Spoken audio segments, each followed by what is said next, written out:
Hello friends, जावा swing के advance component की series में आप सभी का एक बार फिर से स्वागत है। और इस वीडियो में हम पढ़ रहे हैं कि जावा में क्रिएट टेबल को कैसे क्रिएट किया जाता है। ओके, और इसी वीडियो के लास्ट में मैं आपको बताने वाला हूँ कुछ इंपॉर्टेंट मेथड्स जो कि आपको काफ़ी हेल्प करेंगे अगर आप अपने प्रोजेक्ट में जे टेबल का यूज़ कर रहे हैं। ठीक है, तो इसलिए इस वीडियो को लास्ट तक देखना। और अगर चैनल पर नए हो तो यार चैनल को सब्सक्राइब कर लेना और बगल में जो बेल आइकन है उसे भी दबा लेना, क्योंकि इसी तरह की जावा से रिलेटेड नए नए वीडियोस मैं आपके लिए लाता रहता हूँ और आपको कुछ ना कुछ सिखाता रहता हूँ। तो चलिए वीडियो स्टार्ट करते हैं। तो सबसे पहले देख लेते हैं जे टेबल की एक definition. So a J table is use to display the data in the form of rows and columns, that is the table. तो बेसिकली जे टेबल का यूज़ हम जावा में एक अपने डेटा को एक टेबल के रूप में शो कराने के लिए, डिस्प्ले कराने के लिए करते हैं। ठीक है, अगर आपको नहीं पता कि टेबल क्या होती है तो आप स्क्रीन पर देख सकते हैं, इस तरह की हमारी टेबल होती है। ठीक है, बेसिकली टेबल का यूज़ करने से हमारे डेटा की क्या होती है, रीडेबिलिटी बढ़ जाती है। मतलब मान लीजिए आपके पास कुछ बहुत काफ़ी सारा डेटा है, कुछ नंबर ऑफ़ रिकॉर्ड्स हैं, ठीक है, किसी डेटा के। और आप अगर उस डेटा को अगर यूज़र को ऐसे ही टेक्स्ट फॉर्म में देने लगे या शो कराने लगे तो उसे इतने अच्छे से या जल्दी मतलब समझने में दिक्कत आएगी। ठीक है, उसे समझने में काफ़ी मुश्किल होगी। और वही डेटा को अगर आप उस एक टेबल के फॉर्म में बना दें और उसे डिस्प्ले कराएं तो उसे काफ़ी अच्छे से और जल्दी समझ जाएगा यूज़र। ठीक है, तो यही टेबल की खासियत होती है और इसका बेनिफिट होता है। ठीक है, तो चलिए ये तो थी जे टेबल की एक डेफिनेशन। चलिए आगे बढ़ते हैं और देखते हैं कि जावा में टेबल को बनाते कैसे हैं। ठीक है, तो जावा ने बेसिकली टेबल बनाने के लिए कुछ कंस्ट्रक्टर डिफाइन किए हुए हैं। काफ़ी 7 to 8 कंस्ट्रक्टर हैं, लेकिन हमारे केवल 2 ही कंस्ट्रक्टर ऐसे हैं जो कॉमनली और मोस्ट पॉपुलर हैं यूज़ करने के लिए। ठीक है, पहला है जे टेबल, जिसमें आपको 2 पैरामीटर पास करने को होते हैं, बेसिकली डेटा और कॉलम नेम्स। ठीक है, ये 2 पैरामीटर पास करने से आपका जे टेबल बन जाता है। ये कंस्ट्रक्टर बेसिकली तब यूज़ होता है जब आपको आपकी टेबल एक स्टैटिक टेबल है, मतलब आपको ना तो उस टेबल में ऐड करना है कुछ, ना तो आपको कुछ डिलीट करना है, ना ही कुछ अपडेट करना है। ठीक है, फिक्स है आपकी टेबल। तो ऐसी टेबल शो कराने के लिए आप इस कंस्ट्रक्टर का यूज़ कर सकते हैं। ठीक है, लेकिन अगर आपको उस टेबल में ऐड करना है, डिलीट करना है, अपडेट करना है, तो उस सिचुएशन में ये कंस्ट्रक्टर से अगर आप टेबल बनाएंगे तो आपको काफ़ी मुश्किलें होंगी। तो अपनी टेबल को मैनिपुलेट करने के लिए आप दूसरे वाले कंस्ट्रक्टर का यूज़ कर सकते हैं, जिसमें हम क्या करेंगे, सेकंड वाले में एक टेबल मॉडल का यूज़ करेंगे। ठीक है, जे टेबल और उसमें हमें पास कर देना है टेबल मॉडल। तो चलिए फ़िलहाल पहले वाले, अगर आपको पहले वाले कंस्ट्रक्टर से टेबल बनानी है तो इसके लिए मैं वीडियो पहले ही बना चुका हूँ और उस वीडियो का लिंक मैंने इस वीडियो के डिस्क्रिप्शन में दे दिया है। तो अगर आपको देखना हो तो वहाँ आ जाके आप देख सकते हैं। फिलहाल इस वीडियो के लिए मैं सेकंड वाले कंस्ट्रक्टर का यूज़ कर रहा हूँ। तो चलिए देखते हैं स्टेप बाय स्टेप कि इस कंस्ट्रक्टर से टेबल को कैसे बनाते हैं। ठीक है, तो चलिए सबसे पहले हम क्या करेंगे, जैसा कि हम पहले वाले कंस्ट्रक्टर में डेटा और कॉलम नेम्स पास कर रहे थे, इसी तरह के डेटा और कॉलम नेम्स के हमें 2 डायमेंशनल एरे और सिंगल डायमेंशनल एरे बना लेना है। डेटा का 2 डायमेंशनल एरे और कॉलम नेम्स का सिंगल डायमेंशनल एरे। ठीक है, और फिर क्या करना है, हमें टेबल मॉडल यानी कि डिफ़ॉल्ट टेबल मॉडल का एक ऑब्जेक्ट बनाना है, जिसमें हमें पास कर देना है कंस्ट्रक्टर में डेटा और कॉलम नेम्स, जैसे कि हमने टेबल में पास किया था। ठीक है, बेसिकली हम यहाँ क्या कर रहे हैं कि डेटा और कॉलम नेम्स को डायरेक्टली टेबल में ऐड ना करके सबसे पहले तो उन दोनों का हम एक टेबल मॉडल बना रहे हैं यहाँ, और उस टेबल मॉडल को हम जे टेबल में कंस्ट्रक्टर में पास कर दे रहे हैं। ठीक है, मतलब डायरेक्टली ऐड ना करके टेबल मॉडल के जरिए उसे ऐड कर रहे हैं। इससे क्या होगा कि टेबल मॉडल के जरिए हमें कुछ फीचर्स मिल जाएंगे जो हमें काफ़ी मदद करेंगे जब हम टेबल को मैनिपुलेट करेंगे। ठीक है, तो चलिए इस सब चीज़ों को एक प्रोग्राम के जरिए समझेंगे। चलते हैं नेटबीन्स में और यहाँ मैं एक नया क्लास ले लेता हूँ। और इसका नेम मैं दे दूँगा टेबल एग्जाम्पल। ओके,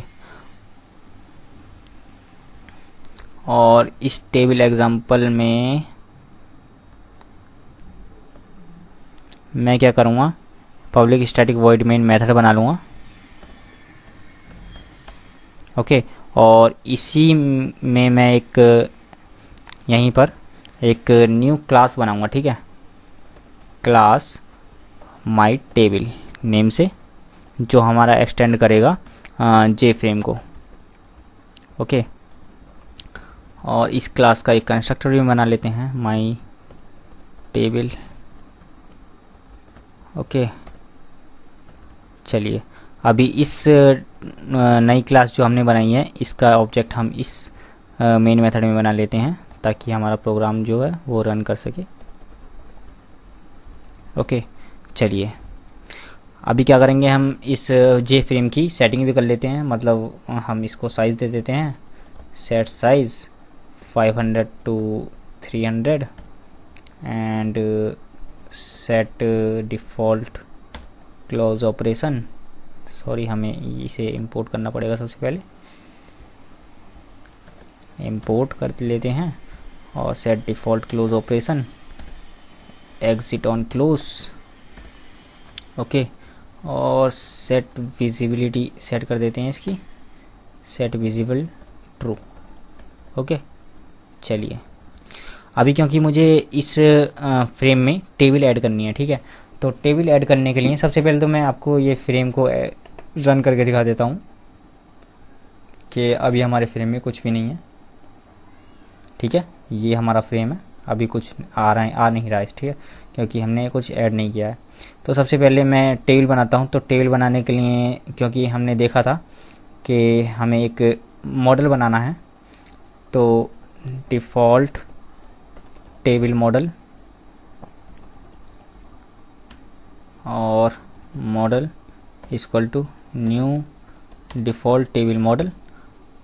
ठीक है, और इसमें हमें डेटा और कॉलम नेम्स पास करने पड़ेंगे, डेटा और कॉलम नेम्स। ठीक है, लेकिन हमने अभी डेटा और कॉलम नेम्स के एरे बनाए नहीं है। ठीक है, तो उसके लिए मैंने क्या किया है कि डेटा और कॉलम नेम्स के एरे पहले से ही बना के रखे हुए हैं। तो उसे टाइम सेव करने के लिए मैं इन्हें यहाँ पेस्ट कर देता हूँ। ओके, चलिए यहाँ मैंने क्या किया है कि डेटा का 2 डायमेंशनल एरे बनाया है, जिसमें कि मैंने क्या लिया है, रोल नंबर, एज और रोल नंबर, नेम और एज। ठीक है, इस तरह का कलेक्शन मैंने बनाया हुआ है। ठीक है, डेटा में, और कॉलम में इसमें हमारा रोल नंबर, नेम्स और एज। ठीक है, चलिए तो इसमें हमारा क्या हुआ है, यहाँ मैं सेमीकोलन भी लगा देता हूँ। तो हमारा डेटा बन गया, कॉलम नेम्स बन गया और मॉडल बन गया। अब क्या करते हैं, इस मॉडल को हम टेबल में पास कर देते हैं। ठीक है, तो उसके लिए हम लिखेंगे, सबसे पहले तो जे टेबल का ऑब्जेक्ट मान लेंगे, और जे टेबल का ऑब्जेक्ट हम इसको मैं बाहर डिफाइन करता हूँ, जे टेबल टेबल। ओके, इससे इंपोर्ट भी कर लेते हैं,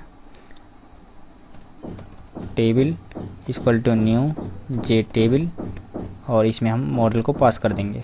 ओके, अभी हमारी टेबल बन जाएगी, लेकिन ये अभी फ्रेम पर शो नहीं होगी। क्यों शो नहीं होगी, क्योंकि हमने इसे फ्रेम में ऐड नहीं किया है। तो इसे फ्रेम में ऐड करने के लिए मैं क्या लिखता हूँ, ऐड, और इसे फ्रेम में डायरेक्टली ऐड ना करके मैं इसे जे स्क्रॉल पेन के जरिए ऐड करूँगा।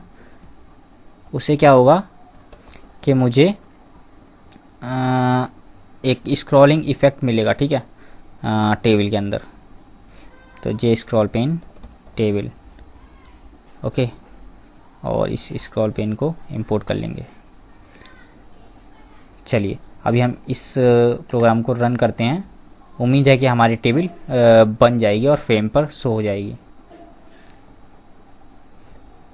तो आप देख सकते हैं अभी ये शो नहीं हो रही, और जैसे ही मैं इसका साइज़ रिफ्रेश करता हूँ ये शो होने लगी। ऐसा क्यों हुआ, क्योंकि हमने ये विजिबल पहले कर दिया है और बाद में ऐड किए हुए हैं।